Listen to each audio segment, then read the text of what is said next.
Dieu a mis devant toi une porte ouverte. Dis, Dieu a mis devant moi une porte ouverte. Pour cela, va dans Apocalypse 3. Tu vas comprendre pourquoi le Seigneur dit cela. Dieu parle à l'église de Philadelphie. Philadelphie veut dire amour fraternel.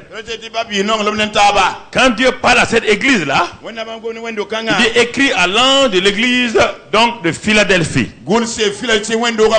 Voici ce que dit le Saint, le véritable, celui qui a la clé de David. Celui qui ouvre, personne ne fermera. Celui qui ferme et personne n'ouvrira. Verset 8. La Bible dit dans ce passage-là, je connais tes œuvres. Voici, parce que tu as peu de pouvoir, de puissance, et que tu as gardé ma parole, et que tu n'as pas régné mon nom, j'ai mis devant toi une porte ouverte que personne ne peut fermer. J'ai mis devant toi une porte que personne ne peut fermer. Ton problème n'est pas la puissance elle-même. Ton problème, c'est le fait que tu sois lié au Dieu puissant. Ta faiblesse n'est pas un problème aux yeux de Dieu. Parce que si toi tu deviens puissant, Dieu devient faible. Et beaucoup de chrétiens, c'est le problème. Ils sont puissants, leur Dieu est faible. Maintenant, quand ils veulent faire les choses, rien ne marche. Mon frère, Dieu dit ici, ne regarde pas ta faiblesse. Ne regarde pas ça. Regarde à moi-même. Car j'ai ouvert une porte devant toi que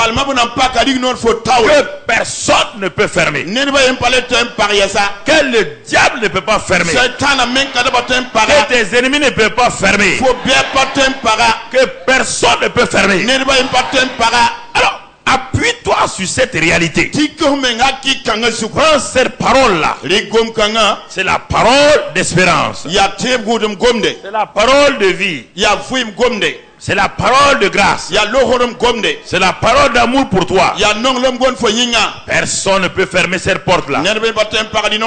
Personne ne peut la fermer. Il est important que nous allions et que nous progressons. Dieu ayant mis devant toi et devant moi une porte ouverte, et nous allons aller dans 2 Rois, chapitre 2. Nous allons nous appuyer sur ça pour progresser. 2 Rois 2. Et je donne le contexte d'abord. Ce passage-là concerne 2 personnes. Le premier s'appelle Élie. Et le second s'appelle Élisée. Élie veut dire l'Éternel est Dieu. C'est l'Éternel seulement qui est Dieu. Tu entends? Tu entends cette parole-là? Il n'y a pas de Dieu en dehors de l'Éternel. Si toi tu dis que chacun a son Dieu, moi mon Dieu s'appelle l'Éternel. Il n'y a pas de Dieu en dehors de lui.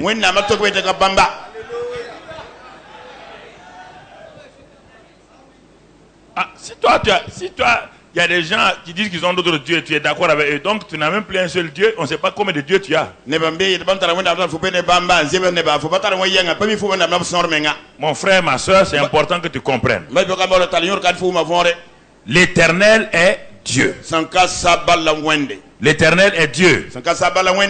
Et quand nous comprenons ces vérités-là, ça nous permet d'aller de l'avant. Alors, Élie et Élisée. Élie est le type, il représente en quelque sorte un type du Seigneur. L'Éternel est Dieu. L'autre, l'Éternel est mon salut. Donc ce n'est pas Dieu même qui est salut.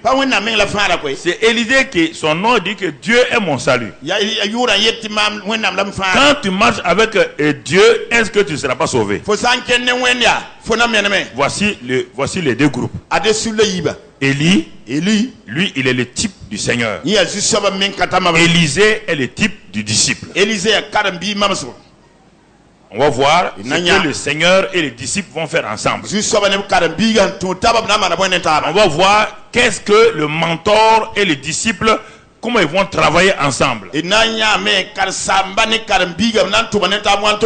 c'est important que tu comprennes cela pour que tu avances.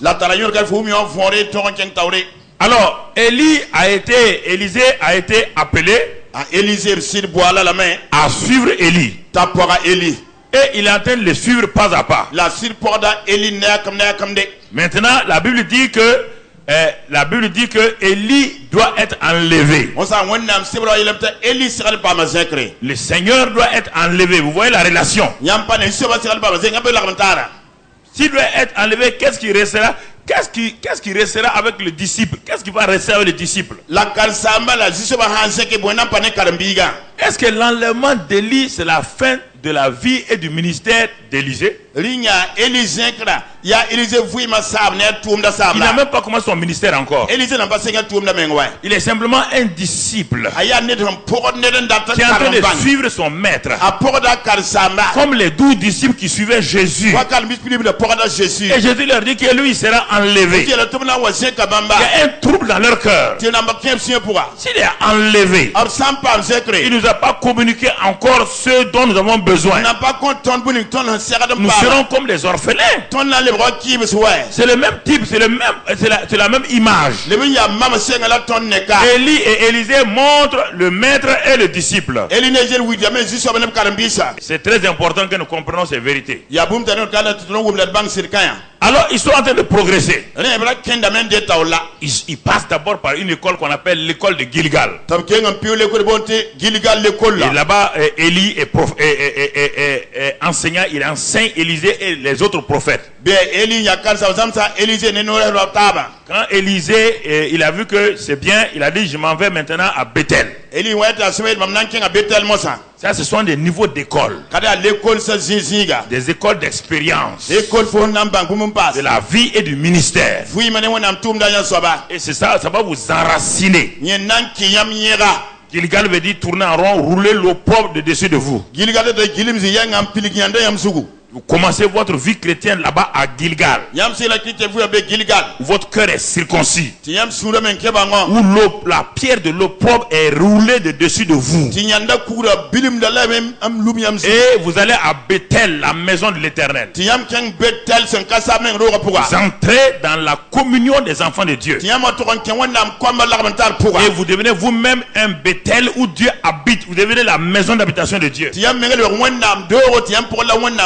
Mais vous ne pouvez pas encore opérer. Vous ne pouvez pas opérer.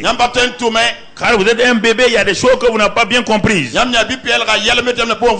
avancez tout doucement. De Bethel, votre mentor vous dit, moi je m'en vais maintenant à Jéricho.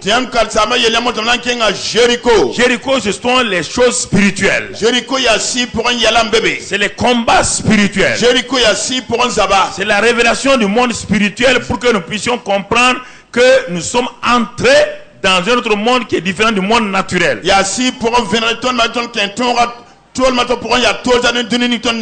Alors ils sont arrivés à Jéricho. Et quand ils ont passé un temps, Élisée a appris beaucoup de choses. Il est à l'école du ministère. C'est ça l'école du ministère. Il va au niveau suivant. Il dit maintenant on va passer au niveau du Jourdain. Regardez, il y a 4 classes, 4 phases. Les 2 premières phases, Gilgal et Bethel. Ça c'est ta vie personnelle. Tu es circoncis. La pierre de l'opprobre est roulée au-dessus de toi. Tu rentres en contact avec la maison de Dieu, Bethel. Toi-même tu deviens une maison de Dieu. Formidable. Mais Dieu ne t'a pas sauvé pour que tu sois là en train de chatouiller en attendant qu'un jour tu ailles au paradis. Dieu veut que tu sois un instrument. Alors, après avoir reçu à Bethel l'amour fraternel, la paix, l'assurance, la foi, tu as appris à respecter les uns les autres. Tu as commencé à regarder tes frères et tes sœurs. Dieu te dit maintenant, tu es qualifié pour entrer dans le ministère de témoin. Même pas pasteur, hein, témoin simplement. Parce qu'il n'est pas encore prophète Élisée. Il est un appelé. On le forme à l'école du combat. C'est pourquoi ceux qui n'ont pas de mentors sont des vagabonds. Ils peuvent aller à gauche, à droite. Ils ne peuvent pas réussir. Parce qu'ils n'ont pas suivi. Il y a un moment où ils ne sont pas enracinés. Et ils prennent à gauche, à droite n'importe quelle doctrine. Ils ne suivent pas. Ils ne sont pas fidèles à un mentor.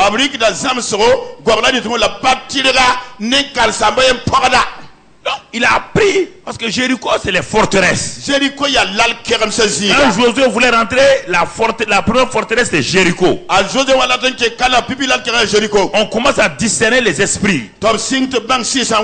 Le discernement des esprits commence à opérer en nous. On sait comment exercer notre foi contre les autorités spirituelles, les principautés. Et maintenant on nous amène au Jourdain. Jourdain c'est l'école de la foi persévérante. La foi audacieuse. Parce que l'obstacle est devant vous avant que vous ne passiez et que vous receviez la qualification. Oui. Donc vous avez progressé. Mais il vous manque la qualification. Et le Jourdain est devant. Et vous devez regarder attentivement votre mentor. Jésus a amené les disciples au même niveau. Avant d'être enlevé, il les a amenés lui aussi au même niveau. Il y a une similitude entre la vie d'Élie, Élisée et la vie de Jésus et ses disciples. Jésus doit être enlevé. Il faut que ses disciples le voient. Élie doit être enlevé. Il faut que Élisée le voie. Si tu ne le vois pas, tu ne peux pas progresser. Hey. Si mon frère, ils sont arrivés, la Bible dit qu'ils sont maintenant devant le Jourdain. Ils sont devant le Jourdain. La porte n'est pas encore ouverte. La porte n'est pas ouverte. Il n'a pas reçu de clé. Et les deux, ils regardent le Jourdain. Élisée regarde le Jourdain avec un battement de cœur rapide. Le mentor, il est à l'aise.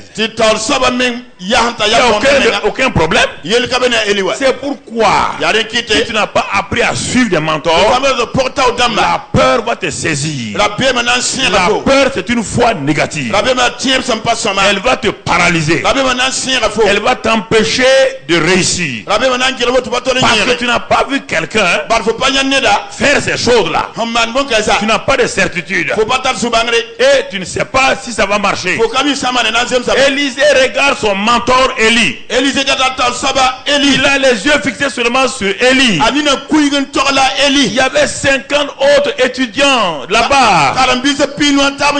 Élisée n'a pas regardé les 50 autres étudiants. Il n'a pas tenu compte de l'attitude des 50 autres étudiants. Ne te laisse pas perturber par l'attitude des frères et des sœurs dans l'assemblée. S'il y a des gens qui ne marchent pas, ne te laisse pas troubler. S'il y a des gens qui se tiennent loin de ton mentor, ne te laisse pas troubler. Toi, sois attaché à ton mentor. Sois lié à ton mentor. Parce qu'il a la clé pour ton ministère. Il a la clé pour ta vie. Élie et Élisée sont côte à côte. 50 autres étudiants de l'école de la prophétie d'Élie. C'est Élie qui les a enseignés. Eux aussi ils ont progressé. Ils sont allés de Gilgal à Bethel, de Bethel à Jéricho. Ils sont maintenant au Jourdain. Le mentor est là. Et vous tenez loin. Vous vous tenez loin. Pourquoi? Ils ont une autre pensée en disant que le mentor est en train de dévier. Mais il est devant le Jourdain, que je vais faire? Il se prend pour Moïse. Il se prend pour Josué. C'est ça. Mais il s'arrête devant le Jourdain. Comment il va faire? Ah non, on ne va pas se mêler à ces histoires. Ça, c'est une nouvelle doctrine, ça. Il se prend pour qui? Il y a un seul Josué. Il y a un seul Moïse. Mais lui, il pense qu'il est qui? Non. Étudiants, ils ont avancé 4 années. 4 années. 4 années d'école du ministère. Au moment où ils doivent être qualifiés, gradués, et c'est en ce moment qu'ils vont échouer. Beaucoup sont appelés, mais peu sont. Beaucoup suivent le Seigneur. Beaucoup vont dans les églises. Beaucoup sont des adorateurs. Mais il n'y a que quelques-uns seulement qui font des percées. Il y a quelques-uns seulement qui font des exploits. Il y a quelques-uns seulement qui vont utiliser la foi pour vaincre leur Jourdain. Mais si tu n'as pas la certitude encore, suis un mentor. Lui, il a la certitude. Lui, il a la foi. Lui, il a l'assurance. Il a la démonstration. Oui ou non? Élisée a arrêté. Il ne s'inquiète pas. Il ne met pas le fardeau sur lui-même. Les chrétiens mettent les fardeaux sur eux-mêmes. Les pasteurs mettent les fardeaux sur eux-mêmes. Dieu t'a jamais dit de sauver quelqu'un. Dieu t'a dit seulement laisse le Saint-Esprit agir à travers toi. Pourquoi les gens sont surchargés? Ils sont là, ils ont peur. Pourquoi? Parce que leurs yeux sont tournés sur eux-mêmes. Élisée ne regardait même pas les 50 autres étudiants. Il ne regardait pas les journées. Il regardait qui? Il regardait qui? Son mentor. Il veut apprendre. Parce qu'il est à la phase importante. Et en regardant Élie, il voit que Élie enlève son manteau. C'est comme ça qu'on opère. Il regarde attentivement. Il voit Élie qui enlève son manteau. Il voit Élie rouler son manteau. Et il va voir quelque chose. La manifestation de l'autorité. Ça, c'est important. On peut avoir tout, mais si l'autorité, on n'est pas sûr, on va faire, rien ne se passera. Et les gens du monde vont rire de vous. Les 50 là étaient là, au lieu de s'approcher, ils se tiennent loin. Et c'est ça aujourd'hui, quand on voit le monde chrétien, chacun, non, Dieu a tout le temps donné des leaders. Même dans le livre des juges là, chaque fois Dieu suscitait un juge qui conduisait le peuple. Le livre des juges n'est pas un livre parfait. Le livre des juges est le livre de la volonté permissive de Dieu. Dieu n'a jamais prévu les juges pour Israël. Mais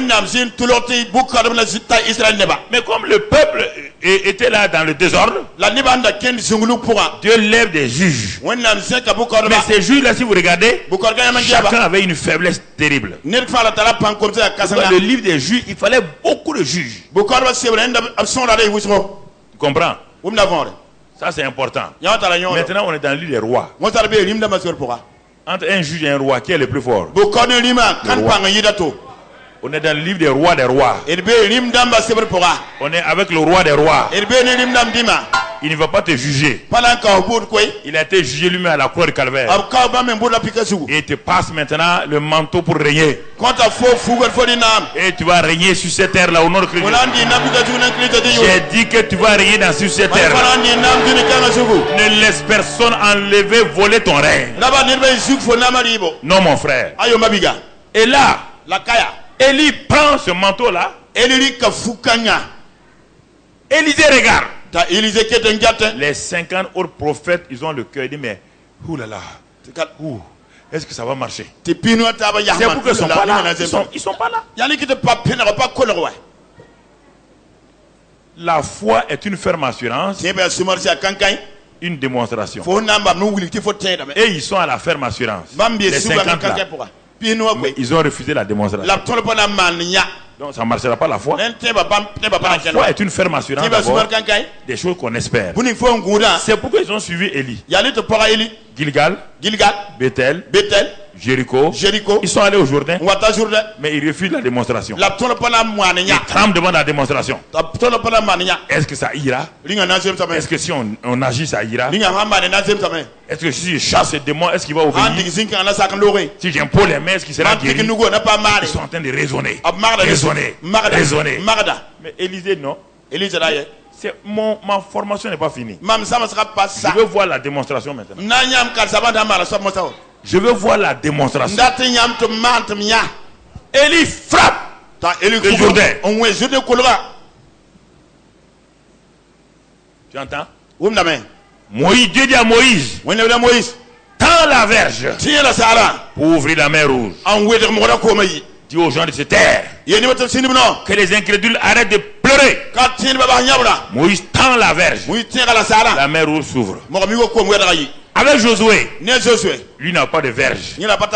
Dieu dit à Josué, utilise tes pieds. Là où tu mets tes pieds là, quand tes pieds seront dans l'eau, le Jourdain va s'ouvrir. Maintenant on est avec Élisée. Élie a dit, je n'ai pas de bâton, je n'ai pas d'arche, j'ai mon manteau. J'ai mon manteau. J'ai l'autorité. Je m'appelle l'Éternel est Dieu. Mon nom c'est l'Éternel est Dieu. Mon nom n'est pas Moïse. Moïse est sauvé des eaux. Mon nom est Élie. L'Éternel.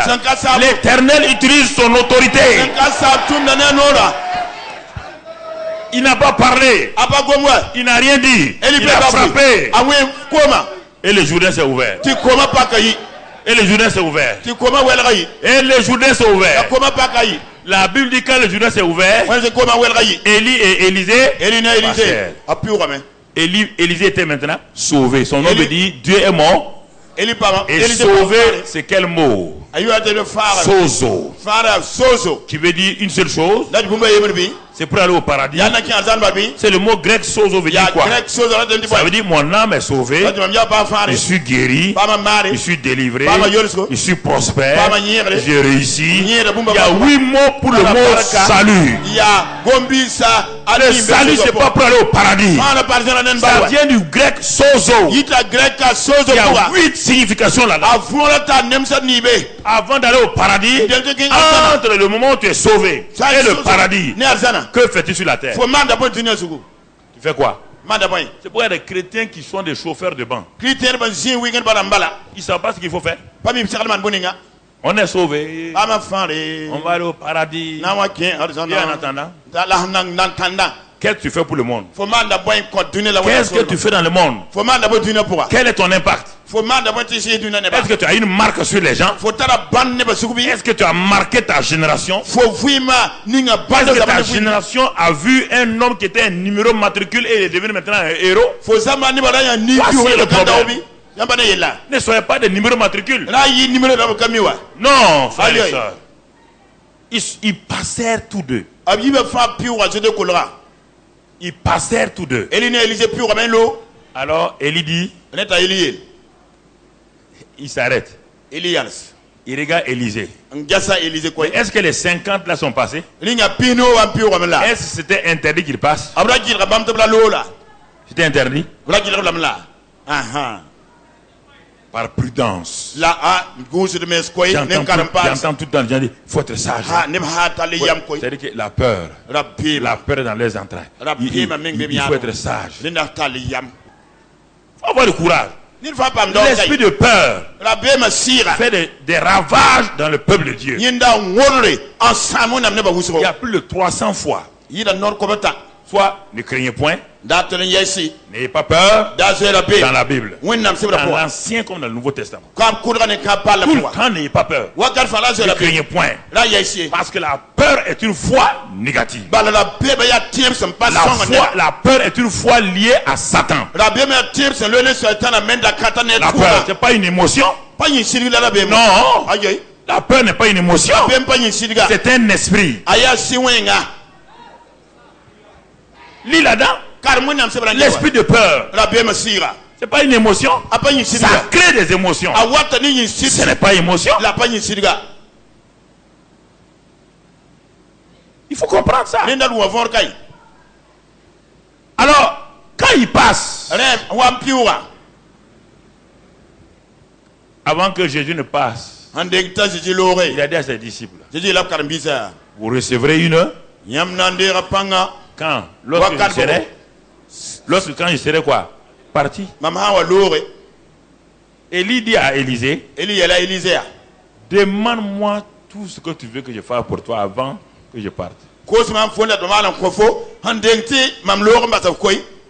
Ça, c'est une audace. Mais son nom est l'Éternel Dieu. Tu entends? Ah oui, comprends. Comment un homme peut demander à un autre homme si cet homme-là, le premier homme-là n'est pas lié, n'est pas identifié à Dieu lui-même?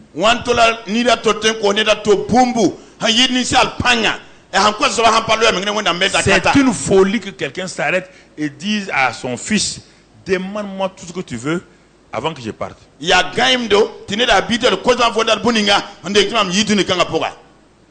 Tu comprends? Dès qu'ils sont passés, les portes de la promotion d'Élisée étaient déjà préparées. C'est pourquoi Élie s'arrête et lui demande. Est-ce qu'il a demandé aux 50 qui sont de l'autre côté? Est-ce qu'il a demandé aux 50 autres étudiants prophètes là, que voulez-vous? Tant que tu resteras au-delà du Jourdain, Dieu ne te parle pas. Tu as beau prier, la prière ne résout pas ça. Les gens, ils sont en train de prier. L'incrédulité. La Bible dit, frères et sœurs, que par la foi, nous prenons possession des choses. C'est pourquoi Dieu a fait exprès pour mettre un chapitre 11 dans la Bible des Hébreux, pour que tu comprennes qu'est-ce que la foi. Tous ceux qui nous ont dévancés, comment avec leur niveau, ils ont opéré avec la foi.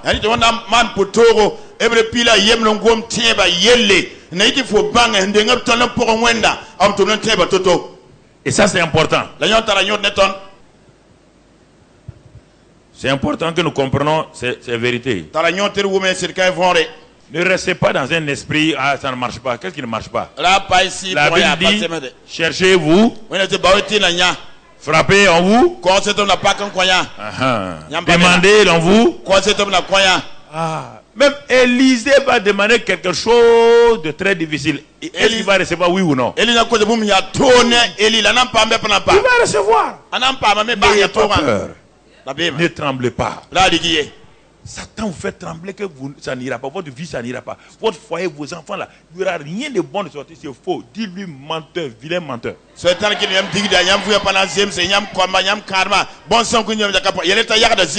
Dites-lui ça. Il ne faut pas avoir peur de lui. Parlez-lui. Ayez l'audace. Tout le temps, vous le voyez, les gens se morfondent. Certains même n'appellent pas son nom. On dit l'autre est là, l'autre. On dit au nom de Jésus, Satan, vous dites quel autre? Est-ce que l'autre est un nom? L'autre n'est pas un homme. Il s'appelle Satan. Hein? Il dit résister à l'autre. On a dit ça. Résister à qui? Satan. Qu'est-ce qu'il peut faire? Il y a longtemps, vous avez peur de lui. S'il pouvait faire quelque chose, il y a longtemps, il vous a tué. Chaque jour, quand vous dormez là, est-ce que vous pouvez voir Satan? Mais pourquoi il n'arrive pas à vous tuer même quand vous dormez? Pourquoi? Vous dormez, vous ronflez. Vos portes sont fermées. Alors que Satan a le pouvoir de rentrer à travers les murs. Il est bien rentré à travers vos murs. Il est bien rentré à travers vos murs. Il est venu vous étrangler.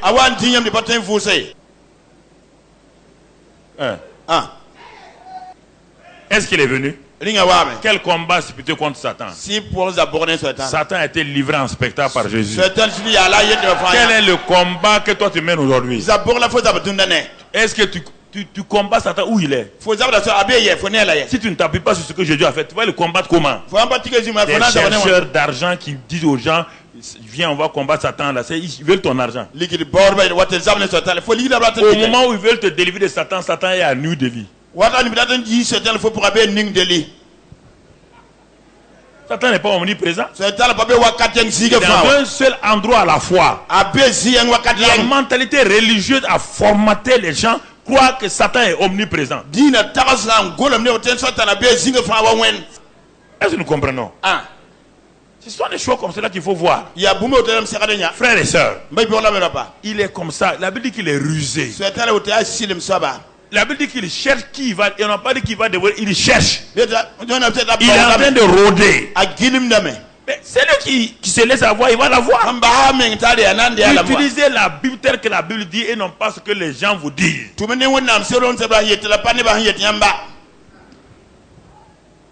Demande ce que tu veux que je fasse. Élisée s'arrête. Donne-moi 10 millions.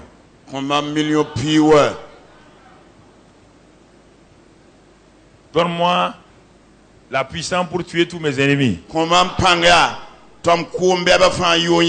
C'est ça? Pourquoi il y a beaucoup de gens à qui Dieu ne demande jamais, demande-moi ce que tu veux?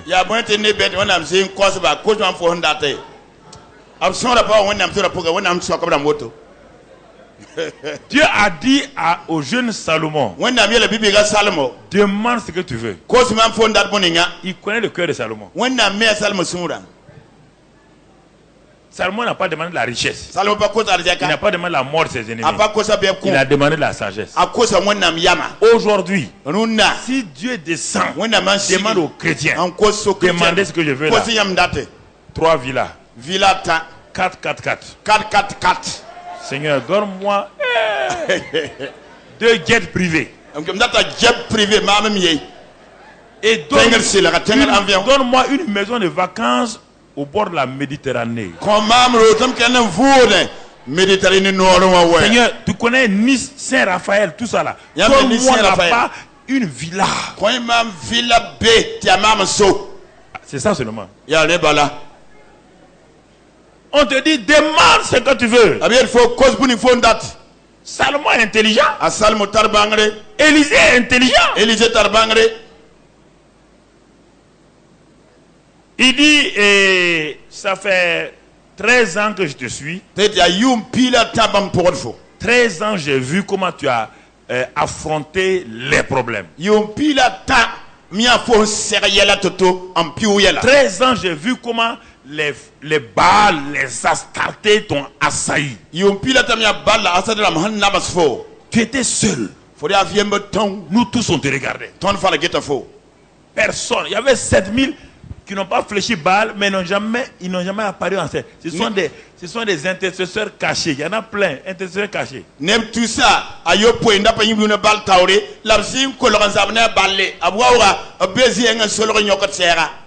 Tu as osé affronter les Baals. Tu as osé affronter le roi, le méchant roi Akab et la méchante reine Jézabel. Tout le pays te regarde depuis maintenant des dizaines d'années. Il dit c'est pourquoi je ne veux pas détourner mes yeux de toi. Ce qui t'a donné la victoire.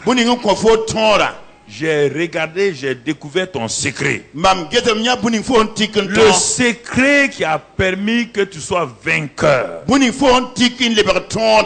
Je vais être aussi un autre vainqueur. Et ce secret-là, c'est l'onction de Dieu qui est sur toi. Quand tu étais un simple homme, et quand tu es loin, on a vu à quoi la différence. L'onction fait la différence. Tu étais un homme ordinaire. Tu es un homme loin. On a vu la différence. Alors moi aussi je vais faire la différence. Dans ma génération je vais faire la différence. Dans votre génération faites la différence.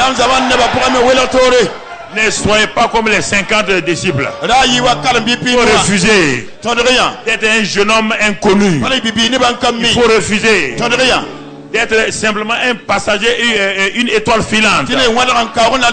Mais rentrez dans votre destinée. La porte est ouverte pour vous. Et vous passez. Au nom de Christ Jésus. Amen. Amen. Amen. Amen. Regardons. On va commencer notre étude même maintenant à partir du verset 10. Ah, parce que Élie, il va passer le bâton.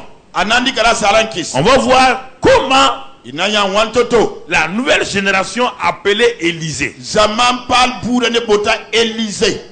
Qu'est-ce qu'elle va faire?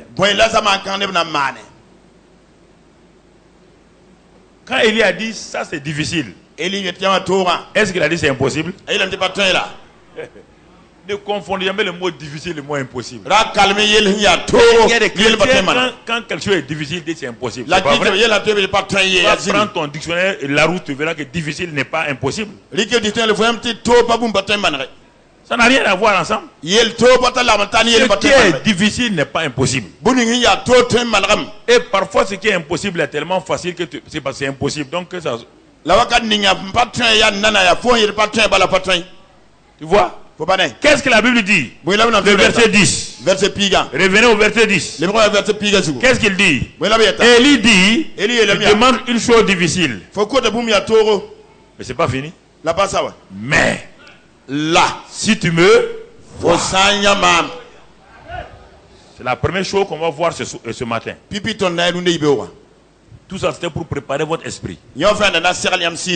Les pas principaux c'est maintenant. Si tu me vois, si tu me vois, pendant que je serai enlevé devant toi, avec toi, alors en ce moment-là, cela t'arrivera ainsi. Sinon, cela ne t'arrivera pas. Arrêtons-nous là, jeunes gens, jeunes femmes, arrêtons-nous là pour voir pourquoi Élie parle ainsi et qu'est-ce que ça veut dire pour nous. Ici, Élie dit, si tu arrives à voir l'invisible, c'est ça le surnaturel.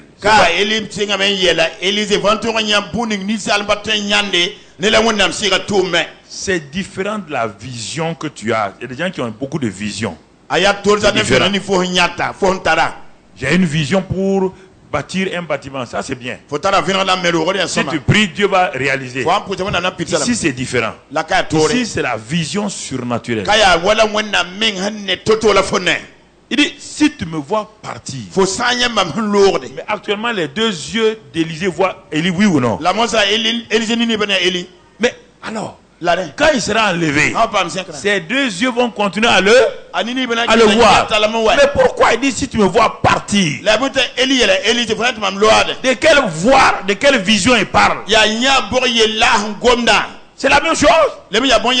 Et le même Élisée, quand Élisée est rentré dans cette vision surnaturelle là, c'est pour vous dévancer les choses. Parce que quand il va rentrer dans ça là, depuis ce temps-là, est-ce qu'il y a un homme qui voit le monde surnaturel comme Élisée? Toute sa vie a changé. C'est de ça que je te parle ce matin. Si tu entres dans cette vision surnaturelle, tout change. Jusqu'à présent, Élisée n'a pas cette vision-là. Et les gens ne savent pas. Tout le monde dit j'ai une vision, j'ai une vision. Ça c'est une vision naturelle. Les visions naturelles n'accomplissent pas la destinée de quelqu'un. Je voudrais parler de deux destinées. La destinée naturelle, être ingénieur, c'est pas une destinée. C'est simplement être ingénieur. Regarde Abraham, un païen. Dieu le prend de l'autre côté du fleuve. Dieu l'amène jusqu'à ce qu'il voit. Quand Abraham n'a pas vu, il ne peut pas avoir Isaac. Quand il regardait Sarah, il voyait une vieille femme. Quand il se regardait lui-même, il voyait un vieillard. Dieu l'amène à l'école de la vision surnaturelle. Dieu l'entraîne. Dieu lui dit, regarde maintenant à l'est, à l'ouest, au nord et au sud. Est-ce qu'on peut voir le nord et le sud? Est-ce que le nord et le sud c'est un lieu géographique? Non. Dieu est en train de l'entraîner. Quand Abraham a commencé à voir ça, Dieu dit regarde le sable de la terre, ta postérité sera comme la poussière de la terre. Il est en train d'amener Abraham à l'école de la vision surnaturelle, à l'école du surnaturel. Tu ne peux plus échouer. Abraham n'a pas encore appris. Et un moment plus tard, quand il est découragé, il dit sors encore. Dieu est en train de déguiser sa vision. Il dit maintenant lève les yeux et regarde les étoiles. Il dit Abraham a l'habitude de voir les étoiles, oui ou non? C'est pas, les étoiles ne viennent pas de paraître. Les étoiles sont là avant Abraham. Mais pourquoi Dieu dit de regarder les étoiles? Dieu veut qu'Abraham ait une vision surnaturelle. Quand Dieu vous dit quelque chose, il ne parle pas du naturel. Dieu n'est pas naturel. Dieu est surnaturel. Dieu est spirituel. Dieu ne vous demande pas de regarder les choses naturelles.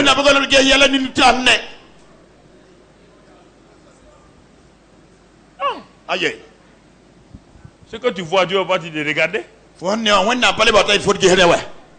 Si tu me vois partir, mais patron, tu es là avec moi. Patron, c'est pas ça, hein? Je ne demande pas de me voir, je suis en chair en os. C'est ça. Quand Abraham a vu Isaac, il va commencer à l'appeler oui ou non? Ils vont commencer à appeler Isaac oui ou non? C'est de ça qu'on parle.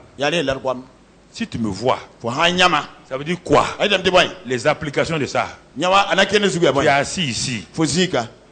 Tu es ingénieur. Tu es médecin. Ça, c'est destiné naturel. C'est pas Dieu qui t'a donné ça. Même le plus grand communiste est ingénieur. Le païen est ingénieur. Pourquoi Dieu t'a béni? Dieu t'a béni. Le païen est ingénieur. Celui qui insulte Dieu là, il est savant. Pourquoi il est destiné? Moi, j'étais économiste. Un païen économiste. On n'a pas besoin de prier pour ça. Ça, c'est ta tête. Vous êtes dans votre destinée naturelle et vous êtes là. Dieu t'a béni en quoi?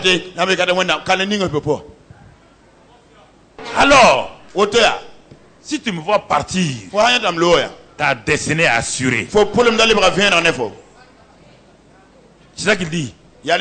Si tu me vois partir là, jeune homme, il ne faut plus avoir peur. Ton succès est assuré. C'est pourquoi je m'asseyais. Quand je n'avais même pas un seul chrétien, je m'asseyais et je voyais la plus grande église du Burkina. Sans église, je voyais déjà la plus grande église du Burkina. Ça ne s'est pas réalisé?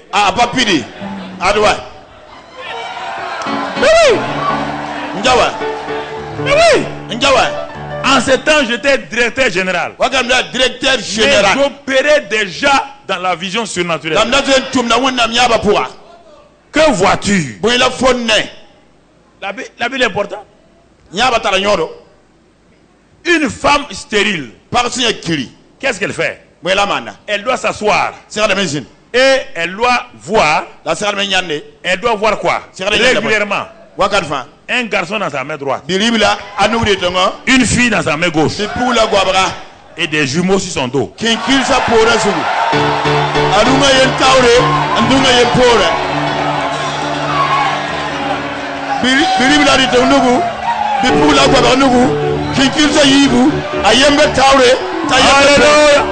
Alléluia. Alléluia. Hey. Hey. Hey. C'est ça que tu dois voir. Amen. Amen. Mais oui. Yeah. Mais toi tu t'assois.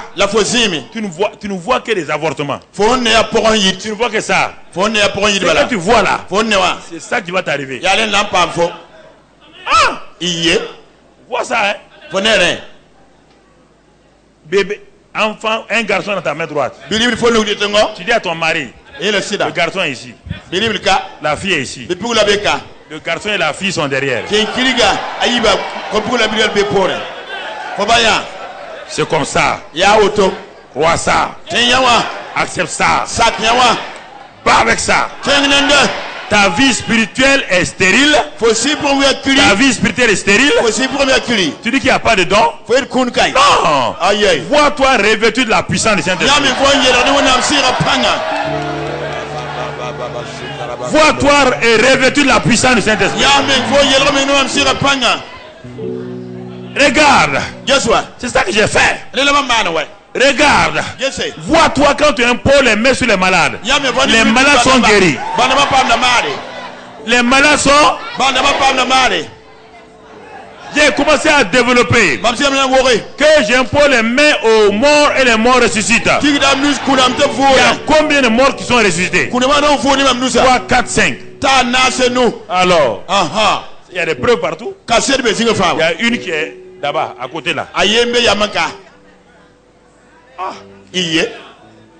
Que vois-tu? Que vois-tu? Hein? Que vois-tu? Un jeune homme. Quand tu fermes les yeux, tu vois les stades remplis et les gens viennent t'écouter.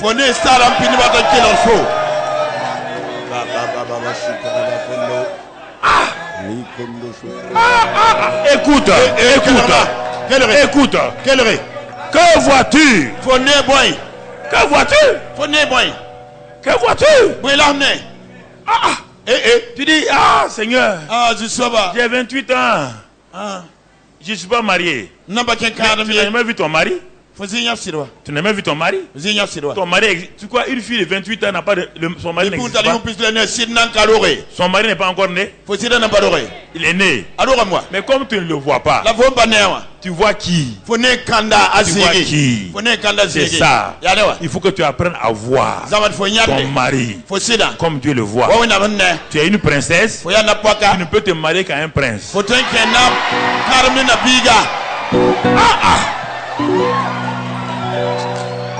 Donc, que vois-tu?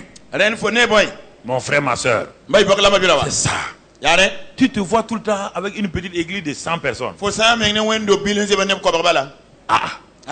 c'est normal. Le monde entier est à toi. C'est ça. Le monde entier est à toi. Quand Dieu te place dans une ville, il te donne la ville. La ville t'appartient, c'est ton héritage. Mais si tu passes ton temps à dire les habitants sont difficiles, il y a trop de choses ici, tu perds ta vision. Mais à Koulouba, je m'arrêtais chaque samedi soir et le dimanche matin Je regarde l'est de Ouagadougou. Je vois les brebis du Seigneur. L'ouest de Ouagadougou. Je vois les brebis du Seigneur. Quand je les ai vus, je vais faire la deuxième chose qu'on va voir tout à l'heure. Que vois-tu? Que vois-tu, frère? Que vois-tu? Quand tu regardes ton avenir, que vois-tu? Tout le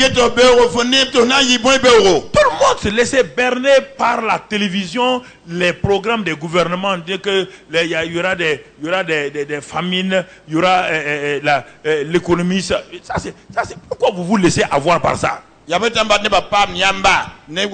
temps d'Abraham et Isaac, quel est le gouvernement qui a fait un programme économique?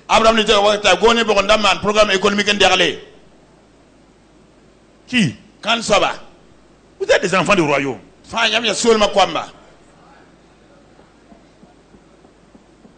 Mais si un gouvernement dit qu'il y aura récession, au temps d'Isaac il y avait récession, c'est en ce moment que lui faisait quoi? Pourquoi des enfants de Dieu se laissent et ils s'asseyent, ils écoutent un journaliste qui a dit que le gouvernement a dit maintenant il y aura récession, il y aura licenciement et il commence à trembler et il est le premier licencié. Pourquoi vous croyez ça? Parce que vous n'avez pas de vision, vous n'avez pas d'avenir, vous ne voyez pas ce que Dieu voit. Le problème,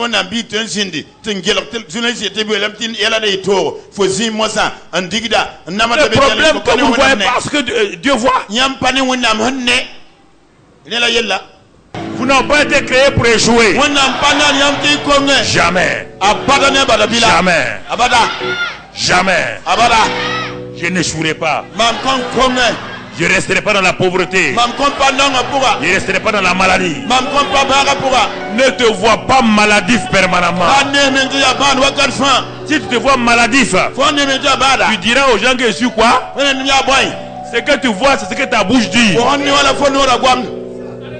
Le problème c'est ça. Vous passez votre temps à vous maudire. Dieu dit que par ces meurtrissures je vous ai. Même s'il y a des douleurs, même s'il y a des symptômes, vois toi-même guéri et en bonne santé.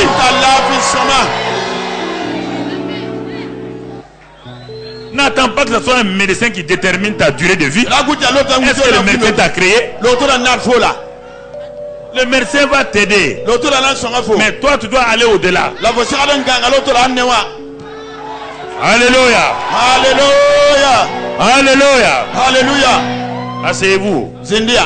Mon frère, ma soeur. C'est ça. Que vois-tu? Si tu me vois. Tu vois? Si tu me vois. Si tu me vois.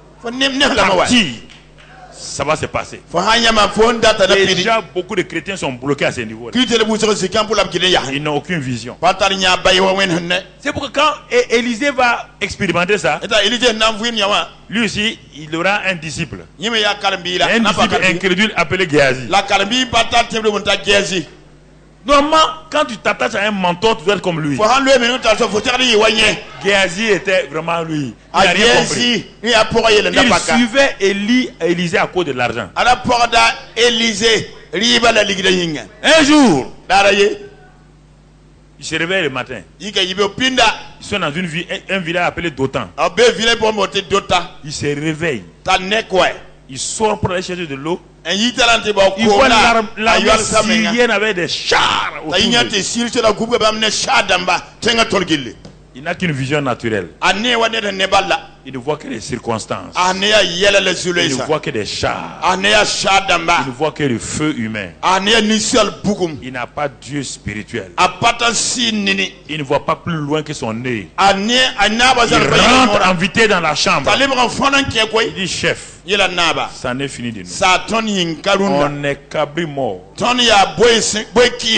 Élisée lui dit ah bon? Il dit il y a des chars partout. Est-ce que Élisée est sorti? Élisée est sorti. Est-ce que Élisée a dit je vais aller voir? Il est assis dans sa maison. Il dit ah bon? Tu n'as rien vu? Il dit chef, moi je te respecte. Quand même il ne faut pas exagérer. Vous les prophètes là vous exagérez. Élisée dit ah bon? Moi j'exagère. Il dit Seigneur, ouvre ses yeux. Est-ce qu'il est sorti en ce moment là? Tous ses yeux où? Dans la maison là.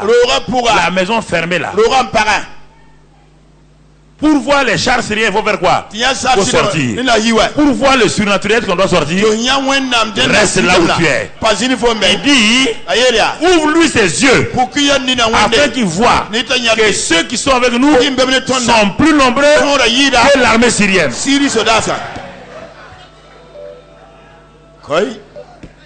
Pourquoi? Élisée a pris ça où? Avec son mentor. Son mentor a dit, si tu me vois, il a vu. Ça s'est transporté sur lui. Tout ce qui est sur ton mentor se transporte sur toi. Si tu crois à ton mentor, ce qu'il dit là, ça vient sur toi.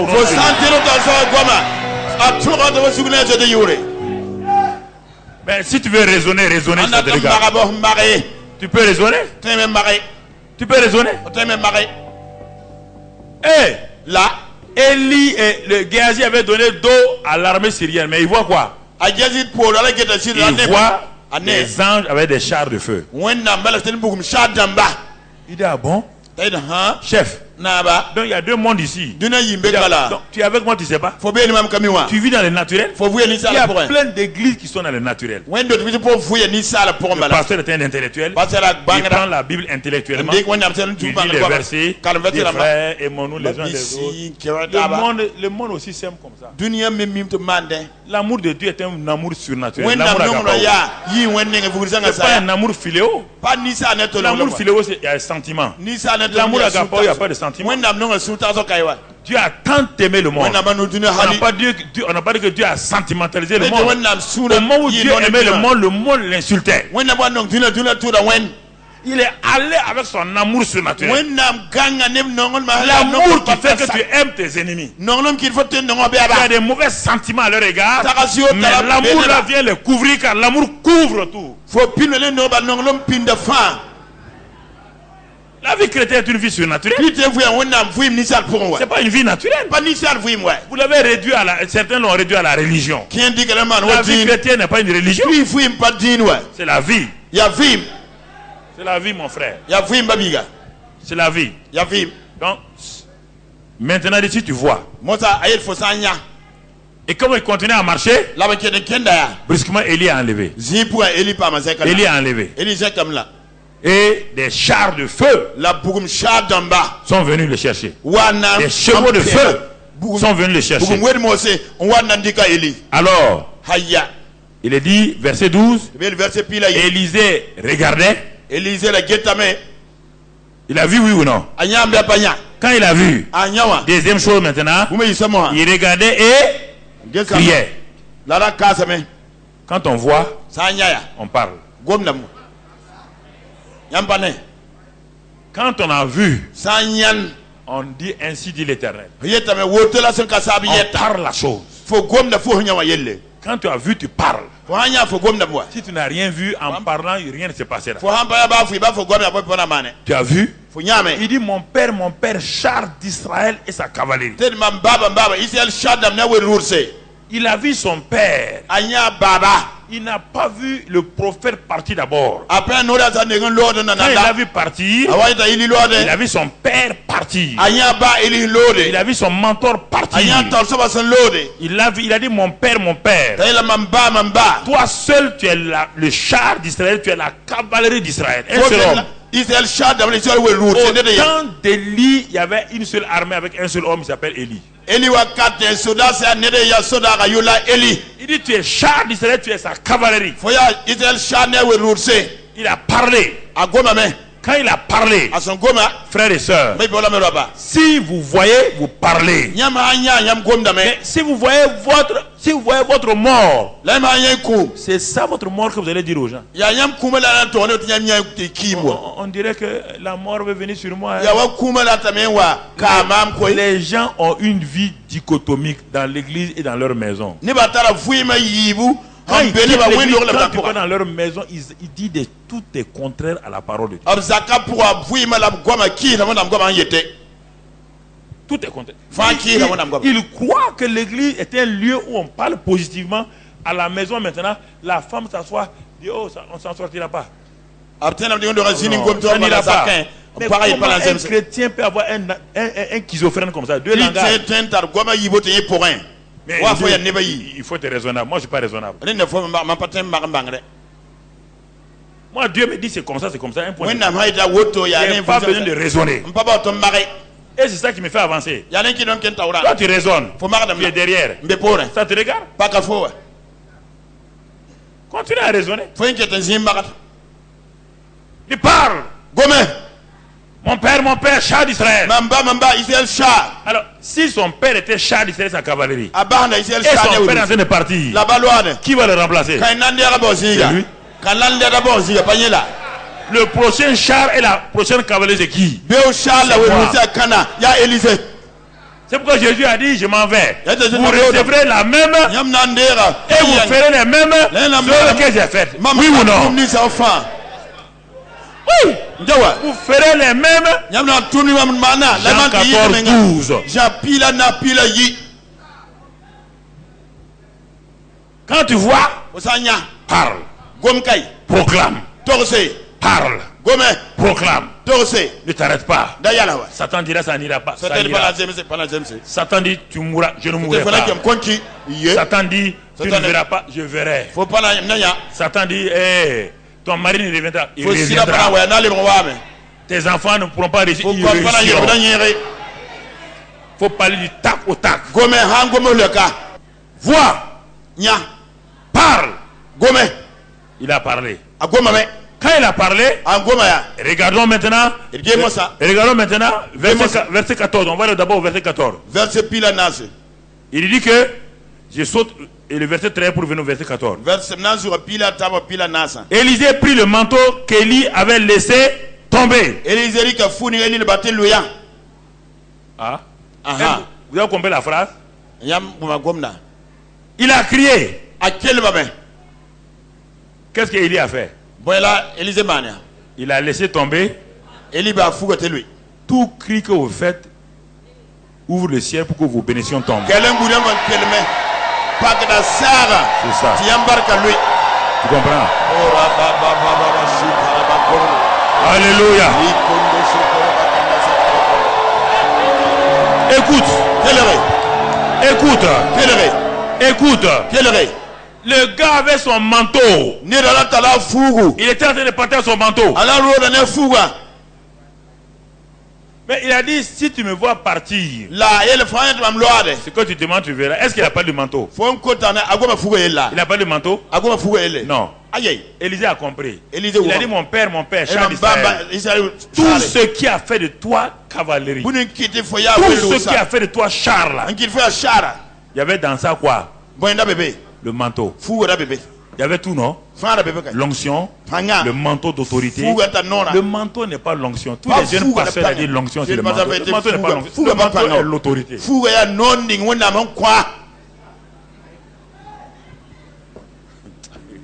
Les jeunes pasteurs, vraiment, non. Nous tous, on était jeunes pasteurs, on a prêché ça. Tu comprends? Tout ce qui a fait d'Élie ce qu'il est. Hein? L'élément visible là, c'était le manteau. Dès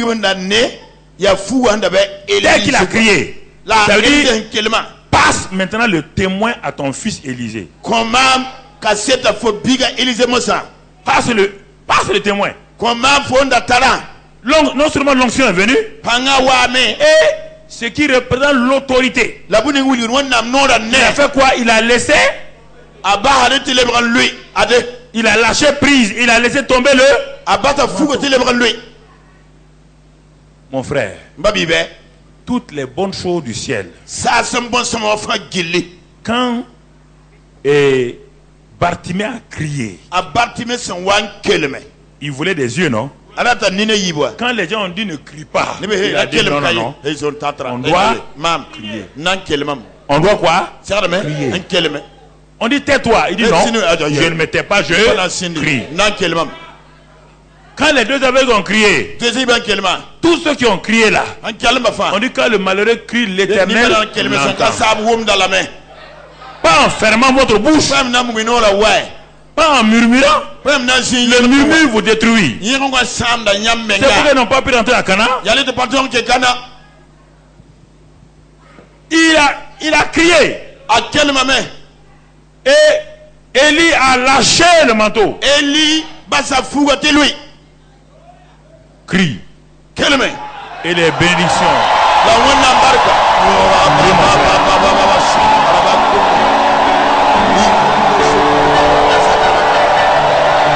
Amen.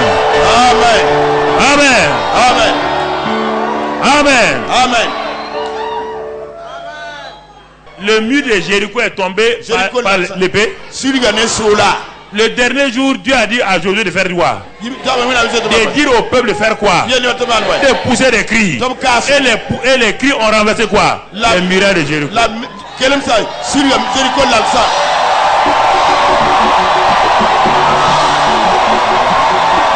Alléluia. Alléluia. Alléluia. Alléluia. Voilà. Amen. Il prit le manteau qu'avait laissé tomber Élie. Mais avant de l'utiliser, le verset 13 dit, quand il a relevé le manteau, puis il retourna et s'arrêta au bord. Mais avant ça, la fin du verset 12, il déchira en deux morceaux ses vieux habits. Il déchira en deux ses vieux habits. Tu ne peux pas exercer avec l'autorité là en ayant sur toi une vieille autorité. Il faut déchirer tout ce qui est vieux. On ne met pas du vin nouveau dans de vieilles outres. On ne prend pas un habit neuf, aller le mettre dans un vieux pagne pour raccommoder. Ça va tenir. Élisée a compris ça. Quelque chose de nouveau va commencer pour lui. Il se débarrasse des anciennes choses. Les choses anciennes sont. Toutes choses deviennent. Il faut te déshabiller des anciennes mentalités.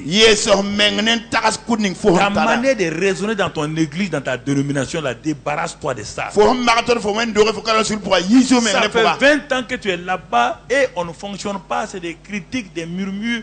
Personne ne fonctionne et tout le monde va à l'église, personne n'est changé et vous continuez à aller que vous êtes là. Quelle église?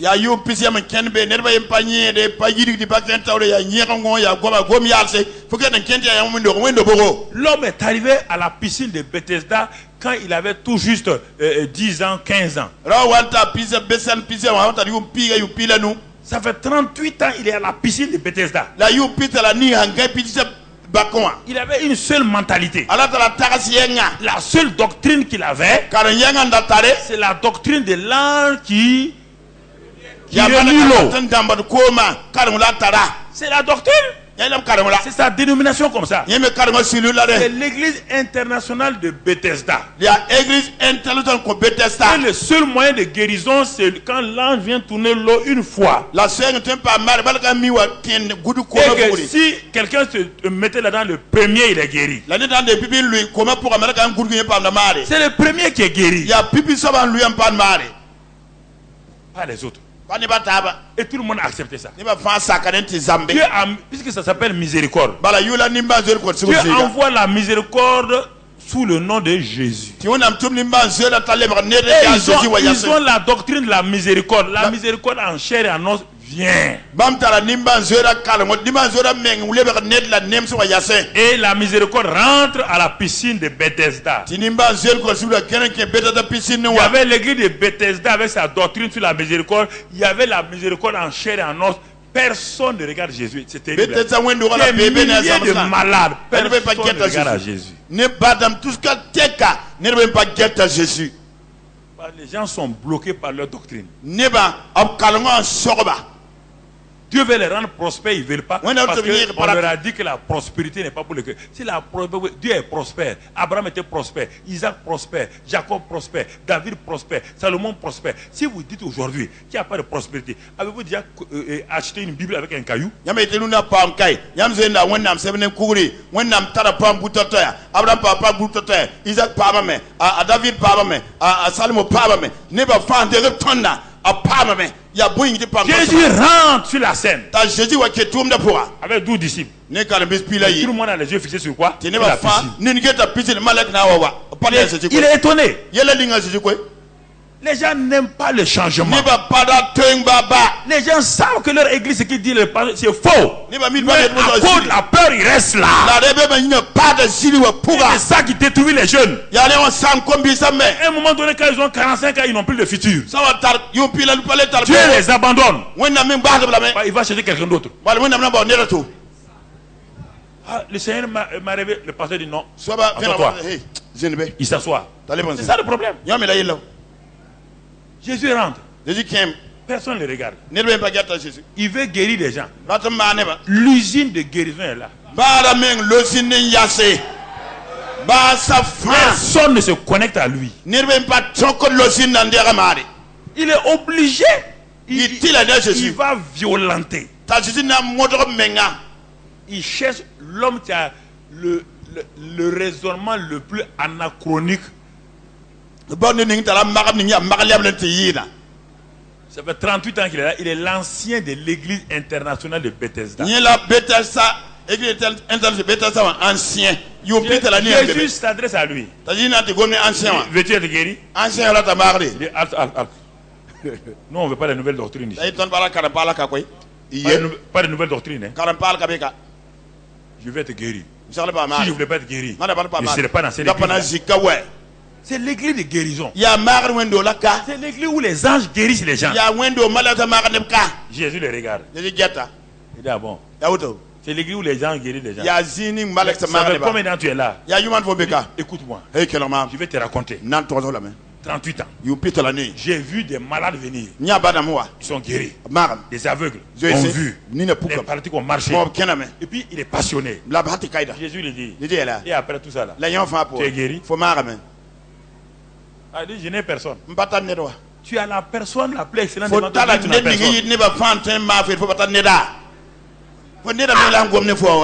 Tu as celui qu'on appelle le fils de l'homme. À côté de toi. Et toi te dit que tu n'as personne pour te jeter dans la piscine. Le raisonnement. La mentalité. Croire les doctrines. Et la vie est devant toi. C'est ça qui détruit les églises. Parfois je vais dans les églises, mais je pleure. Je vois les gens, ils sont attachés. Ils meurent. Tu as beau leur proposer. Les jeunes sont dans la... Les jeunes gens sont dans la misère, dans l'échec. Tu veux les élever. Tu veux les amener à une promotion. Pas croire, hein? Nous on est dans notre doctrine. Tu es né dans la doctrine, reste ici. Hein? Les gens restent. Je n'ai pas de pas rester. C'est ça. Jésus dit bon, ok, mon ami. Lève prends ton lit et marche. Il est parti. Après 38 ans de souffrance. Il fallait réformer sa mentalité. Dieu n'a pas une seule manière de guérir des gens. Dieu guérit de plusieurs manières. Il ne faut pas aller prendre quelque chose, puis mettre dans votre doctrine et puis c'est fini. Laissez le Saint-Esprit qui est en vous parler. C'est pourquoi Jésus, quand il partait, il dit aveugle. Il pose les mains, vois. Un autre aveugle, il dit, va te laver au réservoir Siloué. Un autre aveugle, il le prend, il l'amène en dehors de la ville. Selon ce que le Père dit, Jésus était un stratège et un tacticien. Un stratège et un tacticien, c'est différent. La stratégie est différente de la tactique. C'est pourquoi il réussissait. Si tu veux suivre, il faut suivre les mentors, stratèges et tacticiens. Alors, mon frère, qu'est-ce qui s'est passé? Il s'arrêta au bord du Jourdain. a Élisée yalsa journée kolra nord. Il s'arrêta au bord du Jourdain. Élisée yalsa journée kolra nord. C'est son expérience personnelle maintenant. Ya nyemenga na mananya. C'est ça. Yare. Jésus a dit, Jésus est là mais. vous avez vu mon expérience. Nyam nyam mana. Maintenant, vous aurez votre expérience. Nyam mena manam. Quand vous aurez le manteau là, Nyam pa fuwa. je vous laisse mon nom. Mam kota mam yura. Je vous laisse mon sang. Bada ne mam zima. Ça c'est le manteau. Quand Kada vous aurez ça là, Nyam pamde. faites textuellement comme j'ai fait. Mane wala mama Jésus mana. C'est ça que Élisée va faire. Ya ne la Élisée Il na n'a pas mana. inventé une autre manière de faire. Apanan yelmansma to te pas Élisée mana. N'inventez pas d'autre manière. Ranani yelmansma to. Regardez la Bible et faites ce que Jésus a dit de faire. Gasi wonnam sebra la mana Jésus te mana pour un. Il s'arrêta. Élisée yalsa mais. Tout son mental était là. Azuga taswa la bébé. Le Jourdain était un obstacle. Journée à Guédéré. Les 50 autres étudiants prophètes sont de l'autre côté. Kalambisa tab ya nore ya rebu kalambisa ya Le kirena monde spirituel regarde Élisée. si pour dina fara angetam. Satan regarde Élisée. Satana mengra Les getam. démons regardent Élisée. Jinna bara getam. Les hommes religieux regardent Élisée. Tunu la geta Élisée. Qu'est-ce qu'il pense qu'il va faire? Pour la tati me tema daka. Mais il a le manteau dans sa main. La tara fuga nugu we. C'est qu'il a demandé. A cause Comme il a bonina. vu partir. Anya lo. Il a eu la double onction. Apama Oui ou non? Siribisiri. Il a eu, c'est pas le manteau. Pas fuga we. Si tu me vois partir, tu auras ça. Wanyam lo na pa. Il est déjà revêtu. Azen yelram. Le manteau est simplement l'autorité. Fuga wili da no ninga tarbala. Parce que c'est cette autorité que son maître a utilisée pour frapper le Jourdain. Bali anor kan jiba tallo anwe journée kolra. Tel maître, Kal sama ya soba kal tel biga père. ba ya soba biga be boto. Si vous êtes fils de Papa Karambiri, Yama karam baba karmiri faites kwa. comme Papa Karambiri fait. Mani wa baba karmiri mane. Il s'arrêta. Ayal samé. Quand ils sont arrivés, les deux se sont arrêtés aussi, oui ou non? Wa do bibe mere yal samwa. Quand il est venu à son père, ils se sont arrêtés. Rod ne baba yal sam. Lui aussi, il sait. Yemeti yal sa kulga no. Et qu'est-ce que son père a fait? Abama la boy. Son père a pris le manteau. Abari ka fuga. Il a fait quoi? Il Amala a boy. roulé le manteau. A ponte pile la auto. Donc Élisée aussi fait quoi? Eli me mala boy. Il s'arrête. Yeme yal sam. Il prend le manteau. Andik fuga. Il roule le manteau. En ponda. Et autre chose, La yimi qu'est-ce soba. qu'il a vu chez papa? Boy la yane Papa a baba. fait quoi? Il Mala a boy. frappé. Anwe koma. Est-ce que lui, il va tendre le pied? Yina tera anaore. Il va tendre le pied? Ananduga me. Il va tendre le doigt? Anandi ka nugu sa. Non. Ayoy. Jésus a dit de faire textuellement C'était- comme il a fait. Top man wala bam mana. Quand il a frappé, Anwe koma. il a frappé avec assurance. We koma ne subangre. Il n'a pas frappé en fermant les yeux. Ah, Il pas a vous, mais frappé les os. Anwe me la get koma. Et les os, La koma pakayi. les os ont fait quoi? Koma mala boy. Sont ouverts. Koma pakamwa. Écoutez, Quel rewa. apprenez à respecter l'esprit de vos mentors. Zamsia ti sakadi ta damba sira. C'est ça que Dieu va vous donner. Ya lela wonam nan kwanya. Les filles des prophètes qui étaient à Jéricho, vis-à-vis, l'ayant vu dire, No le bako l'esprit d'Élie repose sur qui? Weda ili sigabe kan zugo be ili zugo. On vous reconnaîtra au nom de Jésus. Aruna banya me ili na jode yure. J'ai dit qu'on vous reconnaîtra. Ame tum nan banga yamba. On vous reconnaîtra. Aruna banga yamba. On vous reconnaîtra. Aruna banga yamba. Ils ont dit l'esprit de qui Abiya kan sira. repose sur qui? Ili sigabe ili zugo. Ça veut dire quoi? Ainam tibai. Il va fonctionner comme ça. Anantuma wa ba eli tume. Est-ce que c'est lui seul qui devait avoir? Nya yenda saram pamla. Ils ne sont pas étudiants comme Élisée. Apa ka izwa ili la. Ils ont reconnu Élisée. Deuxième Deuxième chose, chose, il revient. Ils allaient à sa rencontre et se prosterner contre terre devant lui. Tous ceux qui se moquaient de toi vont se prosterner devant toi. J'ai dit, et tous écoutent, c'est une parole puissante ce matin. Tous ceux qui ont ridiculisé ton ministère vont se prosterner devant toi au nom de Jésus. Tous ceux qui t'ont insulté viendront vers toi et vont s'humilier au nom de Jésus. J'ai dit ce matin-là, tous ceux qui sont assis sur ta promotion, Dieu va les dégager et tu seras élevé. Dieu va les dégager. Dieu, mon frère, ce matin, c'est un Dieu qui a déjà préparé ta promotion. Il a préparé ta promotion. Et il va mettre dans la... comme les frères de Joseph. Ils sont venus se prosterner devant lui au nom de Christ Jésus. Tout Jourdain se prosterne devant toi au nom de Christ Jésus. Toute maladie se prosterne devant toi au nom de Jésus. Toute malédiction se prosterne devant toi au nom de Christ Jésus. Toute pauvreté se prosterne devant toi au nom de Christ Jésus. Tout échec se prosterne devant toi au nom de Christ Jésus. Toute défaite se prosterne devant toi au nom de Christ Jésus. À partir de maintenant, Dieu t'élève et te place dans la haute sphère. À partir d'aujourd'hui, la gloire de Dieu vient sur toi. L'onction de Dieu repose sur toi. À partir d'aujourd'hui, tu as l'autorité au nom de Christ Jésus. Rien ne pourra te résister au nom de Christ Jésus.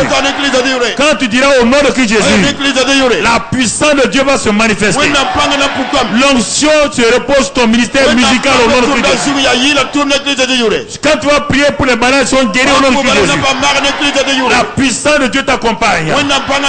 Ton nombre même va guérir les gens. La gloire de Dieu est sur toi. La puissance de Dieu est sur toi. Toutes tes ténèbres sur ton mari caché s'élève et tu seras marié cette année. Dans le nom de Christ Jésus. Tout ce qui a enterré ta richesse, je prophétise. Ta richesse est déterrée au nom de Christ Jésus. Tout cimetière contenant ta vie, toute tombe qui a enterré ton avenir, ouvre cette tombe là au nom de Christ Jésus. J'ai dit ta destinée est scellée ce matin au nom de Christ Jésus. Prends ça et bénis le Seigneur. Mets ça sur toi maintenant. Toi qui nous écoutes à la télévision, toi qui nous regardes sur internet, recevez. Et parlez en langue. Recevez, parlez en langue. Entrez dans votre destinée. La mort n'est pas ton pantalon au nom de Jésus. Tu ne mourras pas jeune au nom de Christ Jésus. Tes enfants sont prospères au nom de Christ Jésus. J'ôte la malédiction sur tes enfants au nom de Christ Jésus. Rentre dans ta destinée, rentre dans ta destinée. Rentre dans ta destinée. Rentre dans ta destinée. Rentre dans ta destinée. En ce jour de la résurrection. Rentre dans ta destinée. En ce jour de la résurrection. Rentre dans ta destinée. Les portes sont ouvertes. La gloire de Dieu est sur toi. Rentre dans ta destinée. Rentre dans ta destinée. Rentre dans ta destinée. Rentre dans ta destinée. Rentre dans ta destinée. Bénis le Seigneur. Rentre dans ta destinée. Dans le nom de Jésus. Amen.